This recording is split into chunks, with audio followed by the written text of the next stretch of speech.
Здравствуйте, дорогие друзья! Приветствую вас на очередной лекции нашего канала и благодарю вас за готовность получать важные, утешительные и освобождающие знания об истинной природе Вселенной и продолжении пути любого живущего на Земле после гибели его биологического тела. Пока вы собираетесь и настраиваетесь на учебу, напомню, что кроме этого канала есть еще наши книги серии «Жизнь после жизни есть, я знаю», с которыми вы можете ознакомиться по ссылкам в описании видео. Рекомендую не останавливаться исключительно на видео, а получать комплексные, системные знания при помощи книг, наших и других рекомендованных нами авторов, что поможет вам быстрее прийти к искомой уверенности в продолжении жизни после смерти и легче познать устройство потустороннего мира. Ну а сейчас начнем. Ранее мы уже разобрались, что такое тонкий мир, или как его еще называют, загробный или потусторонний мир, и почему мы его не видим. Теперь давайте определимся, где же находится так называемый тот свет. Та, другая сторона, куда неизменно уходит всякий живущий на земле, когда приходит его смертный час.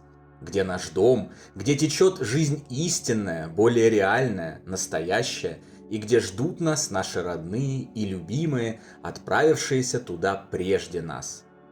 Много веков люди ошибочно представляли себе загробный мир как некое пространство на небесах, под землей, либо же как-то иначе беспредельно удаленное от нашего нынешнего места пребывания.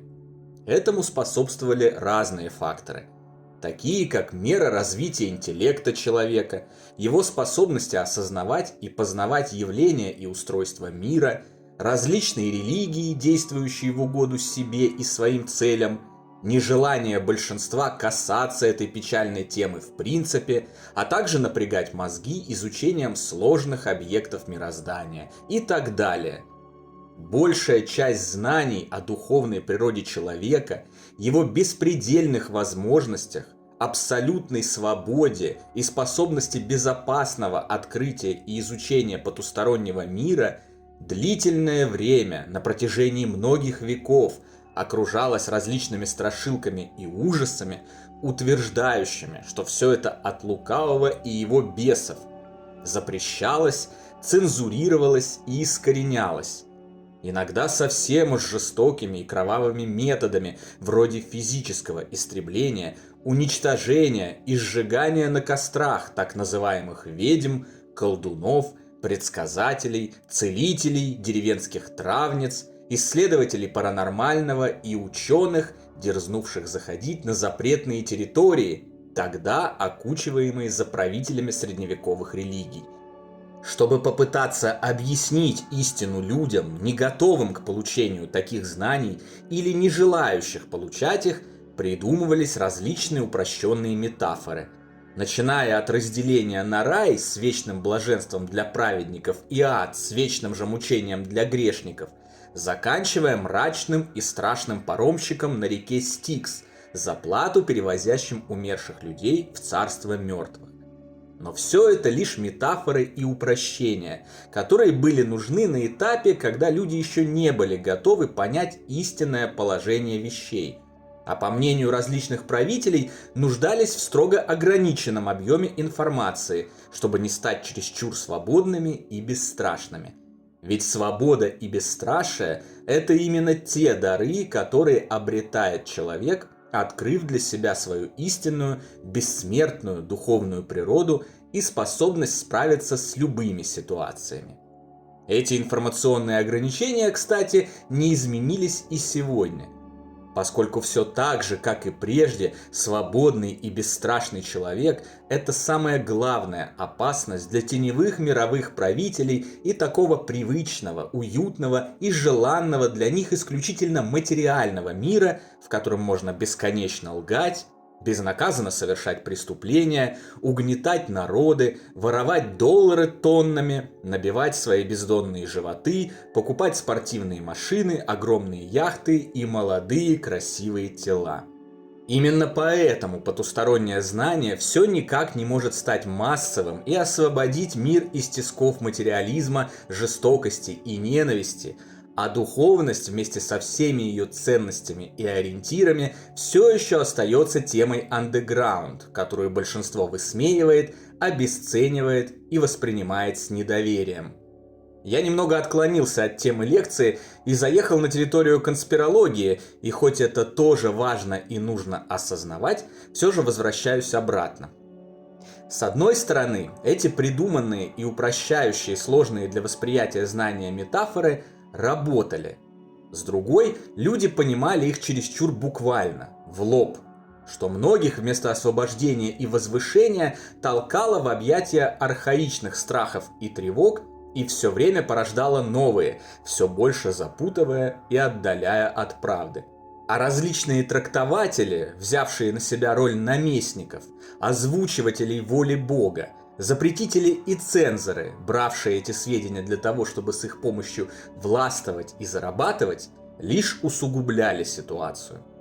В результате все это привело к тому, что простое, но вместе с тем важное, освобождающее и развивающее знание, которое было прекрасно известно нашим древним предкам, покрылось настолько толстым слоем искажений, домыслов, ошибок и невежества, что его свет почти что угас.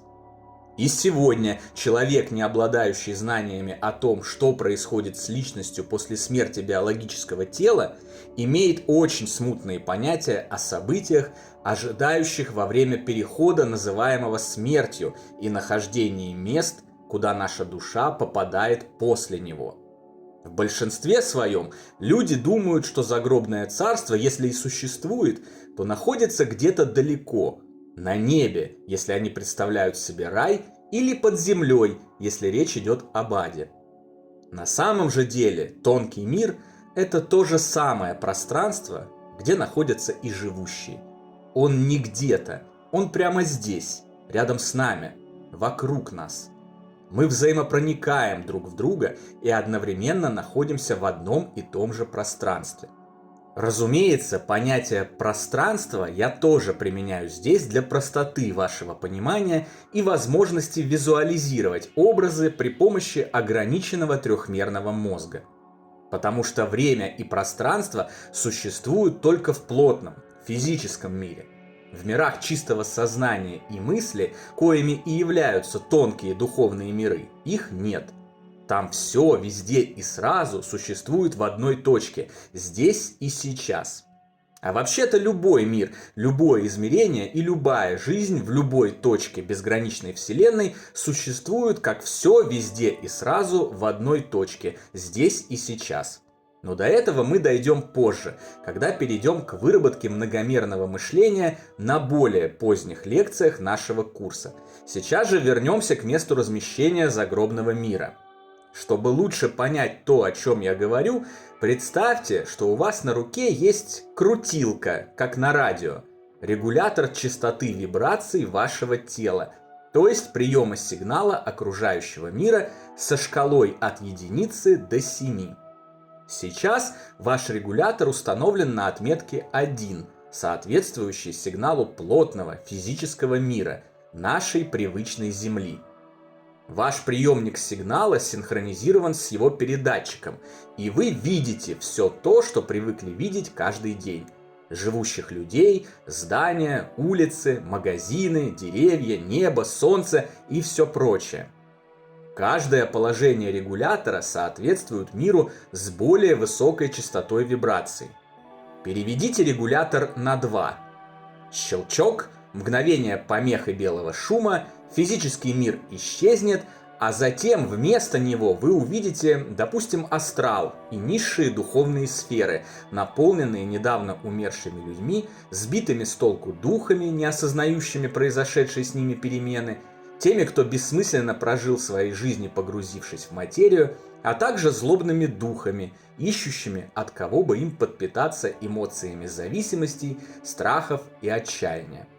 Вы увидите и пресловутую призрачную дымку, о которой мы еще обязательно поговорим подробнее отдельно, и многое другое, что есть на этом уровне мироздания. Переведите на 3. и вам откроется мир гораздо более прекрасный и цветущий. Страна лета или Саммерленд, в котором большинство из нас и живут на ПМЖ в качестве духов. Вращайте рукоятку дальше. 4, 5, 6, 7. Предыдущий мир будет исчезать, а следующий, каждый раз более тонкий, прекрасный и экстатический, появляться. При этом сами вы будете оставаться на том же самом месте, в котором и были, когда начали вращать регулятор. Вы не будете двигаться с места и куда-либо перемещаться. Это очень грубое сравнение, так как, само собой, миры не разделяются четкой границей. Границы между ними размыты. Они плавно взаимопроникают друг в друга, и если бы такая крутилка существовала в реальности, то между основными отметками на ее шкале там было бы еще множество промежуточных делений. Но для общего понимания устройства реального мира в данный момент этот наглядный визуальный пример очень хорошо подходит. Он поможет вам легко и просто осознать истинное положение вещей, чтобы отправиться далее, к более сложным материям. Судя по обобщенной информации, полученной в ходе исследования потустороннего мира и спиритической коммуникации, такое устройство свойственно многим планетам во Вселенной, обитаемых среди которых гораздо больше, чем мы можем себе вообразить. Похоже, каждая планета – это живой организм, который, как и человек, имеет комплект собственных тонких тел, кои и являются мирами. От физического до самого тонкого, который в свою очередь вливается в так называемый абсолют, высший, общий и бесконечный мир божественного сознания беспредельной любви и добра. Вселенная простирается повсюду и всегда, не только, что называется, вширь, но и вглубь, а также по временной линейке. Все вокруг живое, включая планеты, звезды и галактики. У всего есть сознание. И это сознание и есть наш мир, его источник, из которого проистекает все сущее. Именно сознание первично, именно сознание порождает материю на любых уровнях мироздания, плотных или тонких, а вовсе не наоборот. Мир – это огромная, бесконечная, бескрайняя мысль, а вовсе не камни, звездная пыль и бесконечные пустые пространства. Беспредельный, необъятный, необозримый океан сознания, в котором вы являетесь творческой единицей, каплей, составляющей единство со всеми остальными каплями, но при этом остающейся и уникальной индивидуальностью, со своей неповторимой историей, неповторимым путем и неповторимой комбинацией событий, явлений и близких душ, идущих с вами рука об руку на этом пути. И все это находится не где-то, а здесь же, рядом с вами и внутри вас, всегда и везде. Если вам кажется, что ваши родные и близкие, сбросившие с себя биологические костюмы, ушли куда-то далеко, за пределы видимости и досягаемости, это не так. Они прямо здесь, рядом с нами, на расстоянии одной мысли. Все, что нужно, чтобы увидеть их, это мысленно повернуть упомянутый регулятор частоты вибраций, настроиться на волну любви, сосредоточиться на них, отправить им все свои позитивные эмоции, и они непременно ответят тем же. На сегодня все, дорогие друзья. Увидимся на следующей лекции. А пока традиционное домашнее задание. Перед отходом ко сну представляйте себе идеальный для себя мир, полный добра, света, любви, тепла и ваши воплощающиеся желания. В мельчайших подробностях рисуйте себе, как ваши желания сбываются и как вы радостно пользуетесь последствиями этого события. Кто хочет встретить половинку, ощутите ее любовь, прикосновения и поцелуи. Увидьте, как вы встречаете друг друга после работы и вместе идете по улице, держась за руки, мило воркуя, разглядывая витрины магазинов и лица людей, идущих навстречу. Кому нужна машина, прокатитесь за рулем новенького Хотел сказать BMW, но сейчас более актуальной становится Chery. Как бы там ни было, почувствуйте приятный запах новой машины и дуновение кондиционера. Кто жаждет свой дом, прочувствуйте каждую секунду и продумайте каждую деталь ремонта в нем. Запустите кошку через его порог и удобно разместитесь на новеньком диване перед не менее новеньким телевизором с диагональю 100 дюймов. Кому не хватает денег, пересчитайте пальцами хрустящие купюры неожиданно полученного 1 000 000 рублей и так далее. Нарисовав такую реальность внутри себя, вы приступаете к ее воплощению и реализуете свои желания на самом деле. Именно так все и устроено. То, что внутри вас, немедленно возникает и вокруг вас, по базовому вселенскому закону соответствия внутреннего внешнему. До новой встречи на нашем канале послезавтра. Всего вам самого лучшего, доброго и замечательного.